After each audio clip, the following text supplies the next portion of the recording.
What's going on, everybody? It's your boy Big Q from TeamBoydTV. And I just wanted to make a quick video real quick because I was just sitting there just thinking about some stuff. And a couple of things, a couple of people was asking me on Twitter and on the Facebook page. One of the questions everybody was asking is, how did I feel? Did I feel like Joe Flacco was the reason that there was a mass exodus up in Baltimore? And I thought about that. You know what I'm saying? I thought about it, but it kind of made me go a different direction. So what I came up with, was, I don't think it's just Joe Flacco. I think this has more to do with this whole free agency program that the NFL. See, like let me start by saying this. This is one of the reasons why I don't watch the NBA anymore, because free agency got to a point where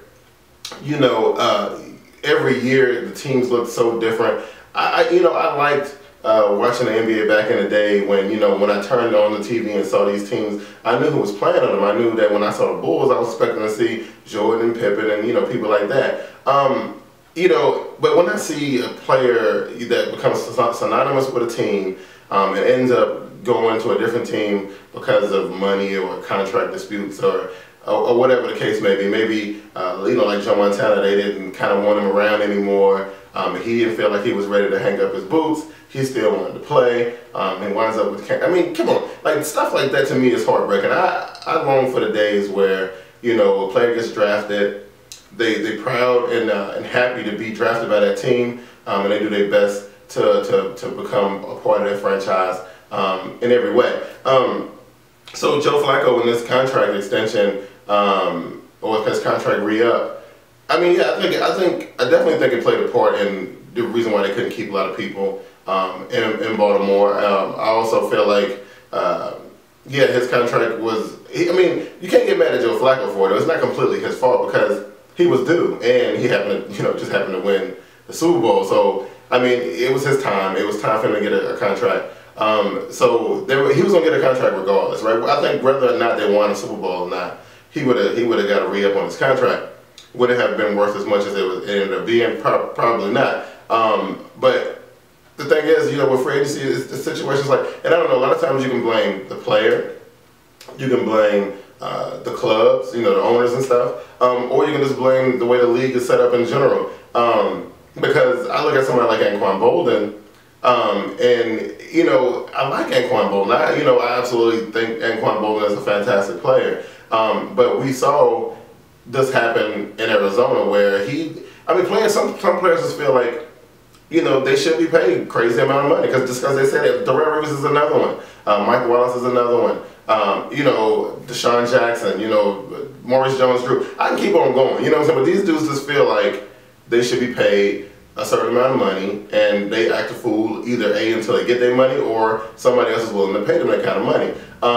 And that part to me is kind of sad, and it creates this situation where it's not really about the game anymore. So the product itself, like what we see on the football field, I feel like it's kind of diminishing because of the fact that it's not really about the X's and O's anymore. It's not really about winning football games and winning championships. It's more about securing these ridiculous contracts and whatnot. And that's my thought on it. But it's one thing I can't stand. Like as a sports fan, one thing I definitely do not like is fair weather fans, or as people like to call them, bandwagon fans. Fans that just cling to or follow whatever's hot. With the Miami Heat, like nobody was thinking about the Miami Heat 4 years ago, and all of a sudden everybody now is a Miami Heat fan. But I digress. I'm not going to talk about it. But the thing is, I'm feeling like that's kind of the atmosphere that free agency kind of brings. You know what I mean? Because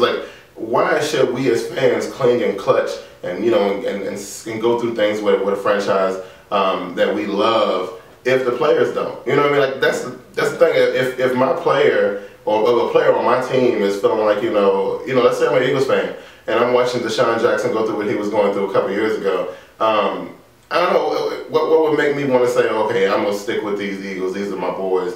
If the players ain't even loyal, like the players ain't loyal, the GMs ain't loyal, the owners ain't loyal. Ain't nobody loyal to nobody, and everybody just trying to get what they can get from the next guy. And to me, I think it's that right there in itself is diminishing the game. Now, do I think that free agency is all bad? No, it's not, because again, like Joe Montana, I'll keep bringing him up. he felt like he wanted to still play. San Francisco 49ers felt like they wanted to put him out the pasture. You know, and the Kansas City Chiefs decided to roll the dice on him. I mean, you know, it gave him a chance to go out there and do his thing. Same thing with Brett Favre. You know, the Packers felt like, you know, he was done. And, you know, it happened, you know what I'm saying? So he just happened to you know, get a job in Minnesota, and then just to get the job in Minnesota just so he can get the job in get the job in New York just so he can get the job in Minnesota, just so he can play against the Packers. You know, crazy stuff. It's weird. But it's one of the things that I just think is sad about the game. That's one of the things that I think is really, really sad. So, I mean, as far as free agency, do I think is neat? I think it has a place. I definitely think it has a place.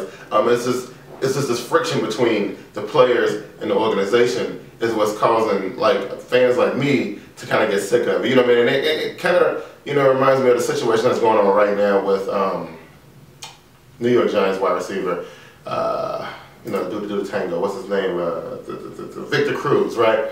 And first I was like, New York, the Giants, what are you guys doing? Sign this guy. You know, like, he was one of the main reasons why you guys won the Super Bowl and things like that. And I'm like, you know, Victor Cruz is a good guy. I've always been a Victor Cruz fan. You know, and everybody who know me know that I'm a fan. I've always been a fan of the little guy, of the underdog, of the undrafted guy that comes and makes a splash and you know, becomes a big star. I'm a big fan of that. But, you know, I don't know if it's Victor Cruz's people and Victor Cruz, or is it the Giants organization that can't, like, I don't know who's the one that is not willing to be like, look, let's just get this done. I don't know. You know what I mean? I really don't know. I don't work for the NFL. I don't work for the New York Giants. So, I mean, but either way, it proves my point that, you know, it's because of money, right? And so let's look at everybody who, let's exclude some of the quarterbacks, because, you know, some of these guys, the money really doesn't matter. Like for Joe Flacco and, you know, Peyton Manning and Eli Manning and, you know, Aaron Rodgers and stuff. I mean, the money is cool, but it ain't what drives them. You know what I'm saying? Like they have a different mindset, and you know, and I'm cool with that. You know what I'm saying? Like dudes like that, I have no issue with, right? Including Peyton Manning, who ended up going to a different team, but because they forced him out. Same situation. They thought he was done with all his injuries and things like that. They thought he wasn't going to pan out to be a good quarterback. Denver decided to roll the dice on him, gave him a big old gigantic contract, and so there you have it. But dudes like that, I'm not talking about them because, you know, the money, at the end of the day, the money does not really matter to them that much. These guys are about the game. They want to play, they want to win championships. But I'm talking about a lot of these other guys who got big paydays, like Maurice Jones-Drew and Chris Johnson, and I mean, I can keep going, Deshaun Jackson, all those people who got these big contracts and their production the very next season and a couple seasons later, well, their production every season since they get the contract, it has diminished. Every single time one of these dudes get a big contract that they cried so much for, their performance goes down. It happens every single time. And I don't know, I think, you know, leagues looking at that, I mean, not the leagues, the organizations and the clubs looking at that, they're like, why am I going to give you all this money when I know what happens when y'all dudes get all this money? Y'all get the money and y'all just don't do nothing. Albert Haynesworth, prime example. Ridiculous, right? I mean, I don't even want to detail about it, but I'm just going to say Albert Haynesworth. And football dudes, y'all know what I'm talking about when I say that. But yeah, so that's my take on it. I think I don't like free agency, but I know that that is needed and that it has a place in the NFL. I just don't want the NFL to turn into the NBA. And you know, like I said, I used to be a real big NBA fan, and I can't watch the NBA anymore. I really can't. It's repulsive to me watching the NBA. And I don't want my favorite sport, the NFL, to be a victim of that. Damn. That's all I got for it, you know what I'm saying? So that's it. So this is actually the first official video that I put up on the brand new channel. So glad you guys, whoever's seeing it right now, I'm glad y'all checking it out. But the contact information is the same. The Twitter is still at TeamBoydTV. The Facebook page is still facebook.com/TeamBoydTV, TeeVee. TeamBoydTV. YouTube channel has changed, so now instead of it being, you know, youtube.com/TeamBoydTV, it's youtube.com/TeamBoydTV Turbo. The Skype's still the same, TeamBoydTV, and Google Plus, TeamBoydTV. So everything's still the same as it always has been, except for the YouTube channel. But that's all I got for y'all, man. And until next time, I will see y'all. Peace.